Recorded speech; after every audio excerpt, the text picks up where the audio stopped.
the idea, guys, is it's easy to remember this stuff when we first hear it, right? It's even easy to remember it when we have it posted in front of us, which that's the beginning of the learnings.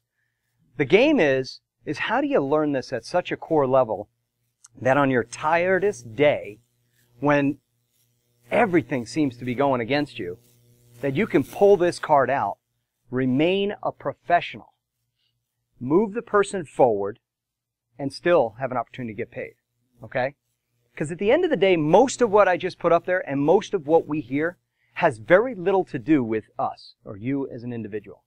The consumer, the client, they have their issues when they walk through the door. They've got programs that have been given to them since they were kids. And like money is one of them. Like they're always worried and concerned and consumed about money. And everywhere they go, every decision that involves money, they've got some resistance to it. And it's not your job to fight that resistance. It's your job to help them move past that resistance to help them achieve that goal. Does that make sense? So, yesterday, prime example. I wasn't going to talk about this, but I'm not going to go into the details of it. I'm negotiating a transaction, a higher-end transaction, with my seller. And I actually happen to have the buyer, too, so, you know, that's better, right? Like Emily said, more is better, so two sides is better than one.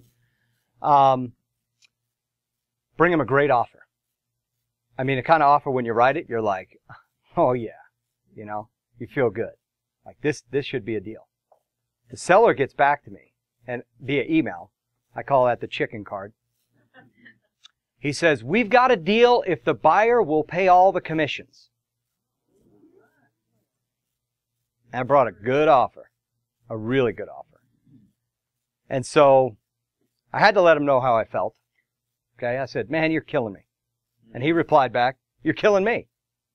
So I was like, okay, it's time to get on the phone. I get on the phone with him, and he has in his head, I've lost so much money on the home. Mind you, the guy's a multi-millionaire. Okay?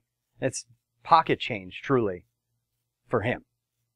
But the issue in his mind was, I bought the house for X, I did all this work, I, put all this nice stuff in it, I upgraded everything, I got the state-of-the-art this, that, and the other, right? That's what's going on in his mind. Even though a couple of weeks ago when we listed the house, we covered all that. I overcame all that to get it priced right. But yet now here we are with a great offer, and here it comes back up again for him. Now, I've got a couple of options here. I can decide to start battling him, or I can get on his side, understand where he's coming from, and help move him forward.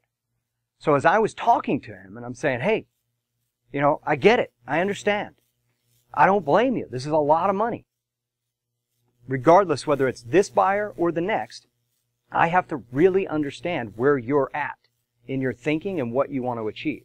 So let's just assume this buyer's gone. By the way, that's a technique called the takeaway. Okay, so that buyer's no longer there, which I know he was like, wait a minute. Okay?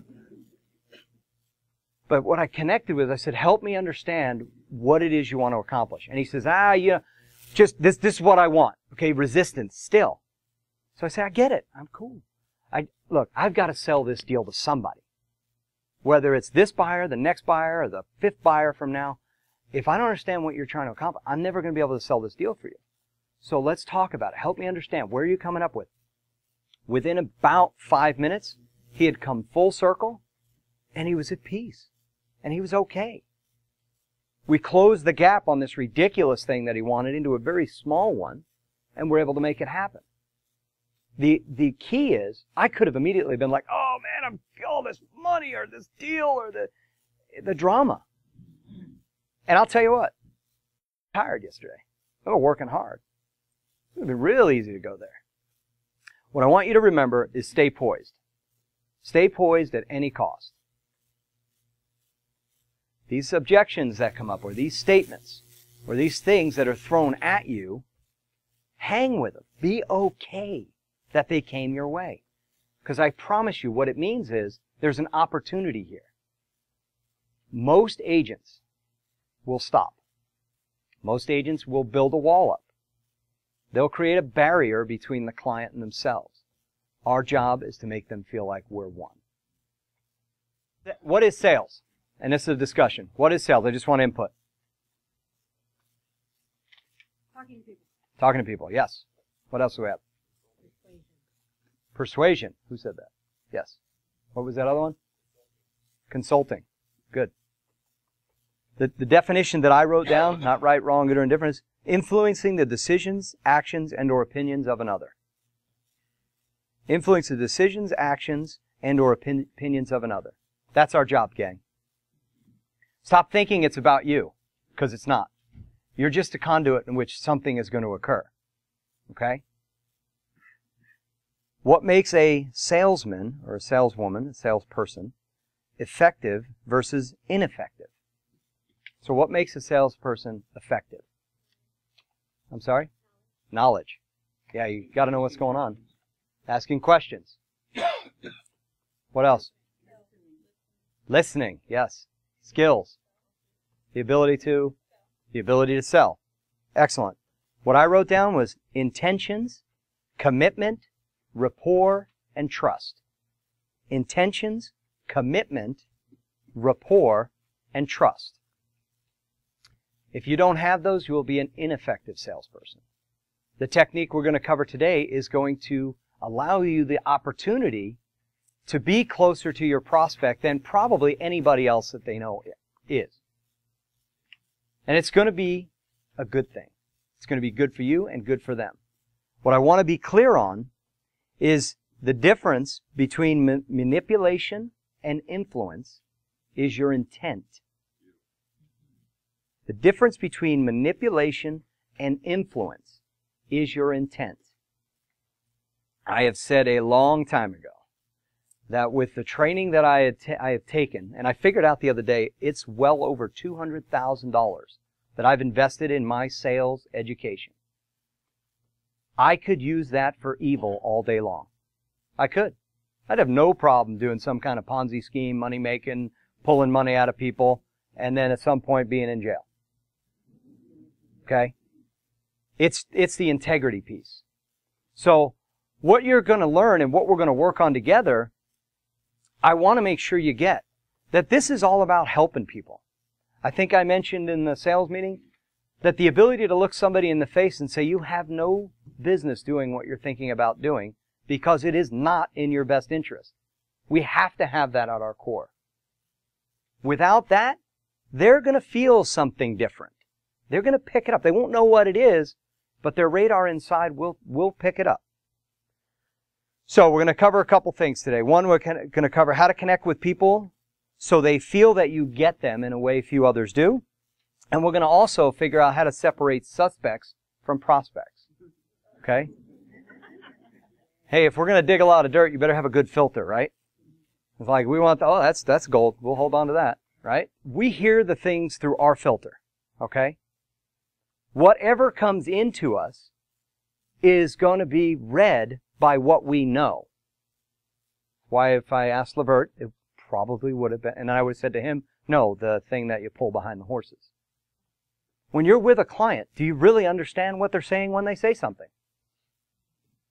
Or is it your filter that's getting put on what they say?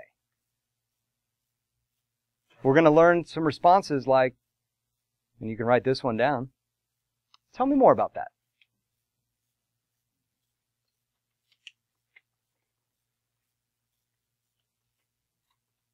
Help me understand that better.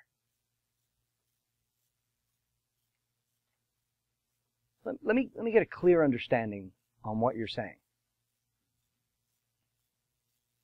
Everybody ever have a client say, I want a big backyard? Other than the fact that you should say you moved to Vegas, you got the wrong spot. The reality is, what's big? My clients from the Midwest, it's acres. My clients from Brooklyn, it's a bigger patio. Okay? The issue is, what is it that they're really trying to say? So, I wrote down, and you can write this if you want, if not, just hear it. Communication takes place when the words and actions of the speaker are interpreted by the listener as intended by the speaker. So when they're saying stuff, you got to be clear on what it is they're actually trying to communicate. When guys telling me, all the commissions and everything else, he's not really telling me he wants the buyer to pay all the commissions. What I'm hearing is that there's some kind of discomfort here. And I've got to figure out what that is and then how to solve it. I can go into fight mode, which, believe me, that was like, the first reaction is like, ah! See, our first reaction you oftentimes can't control, but the second one and beyond is up to you. So whatever that stimulus is, whatever that response is, pausing gives you an opportunity to chill out and collect yourself. Effective listening requires knowing how to ask questions.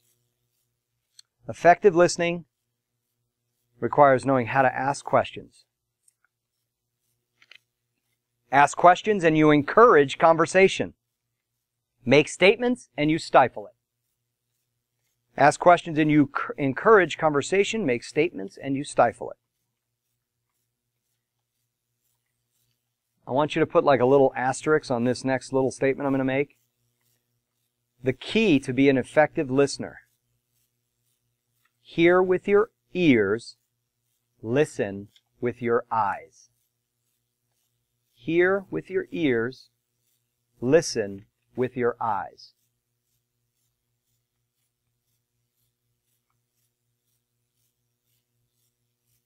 When you're at a party and you're talking to somebody and they're talking back and the whole time they're looking at you, there could be 200 people in the room and you think it's just the two of you, right? Now what happens if I'm talking to you and I'm doing this? I'm looking for a better deal. This ain't working. Nice to meet you. You ever get that? You go like, hey, it's good to meet you, man. Yeah. I've called people out on that one. Hey, ho.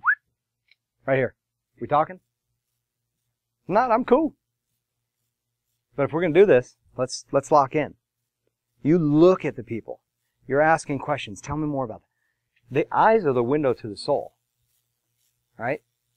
You know the word intimacy? Look into me and see. Make the eye contact and keep it there. Now don't be one of these like, okay? You can't be creeping people out. I mean, and for the ladies in the room, you ever been out with a girlfriend or a guy and just have this deep conversation where you're just locked in and you can feel it all? Women are better at feeling this stuff than we are. There's no doubt. They'll know when it's on and when it's off. The key is, how do we stay on? We ask good questions. That's all I've got. Kick some butt. Thank you.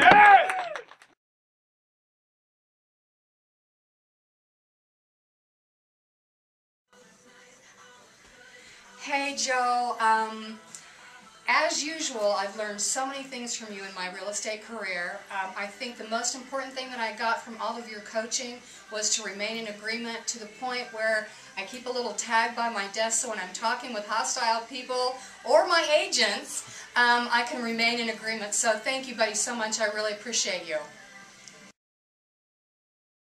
Hey Joe, Anthony Morel here. I just wanted to say thank you so much for the coaching program that you held at Coldwell Banker. Last year was my first year in the business. In the first half, I'd only taken 2 listings. And in the second half, after going through your coaching program and sitting down with you and doing some one-on-ones, I was able to take 15 listings in the second half of last year. So this year, 2013, I'm starting the year off fresh. I've already taken 3 listings, and I'm on track to take 35 listings this year. And I just wanted to say thank you so much. I do owe it all to you and your coaching program. So I look forward to attending more of your classes, and just thank you for everything. Hi Joe, this is Araceli from the Centennial Hills office, and I just wanted to give you a big thank you because I could see the results from the very first week. I got a listing, a buyer. I actually have 3 more listings coming up, and all from the work that teach us all the basics, remaining in agreement, listening, asking questions, and I'm just looking forward for more training from you. Thank you. Hello, Joe. Tina Mello, Coldwell Banker's Centennial Hills office. I've been in the business for almost 8 years. I've seen a lot of speakers and been to a lot of seminars. Your classes were by far the best.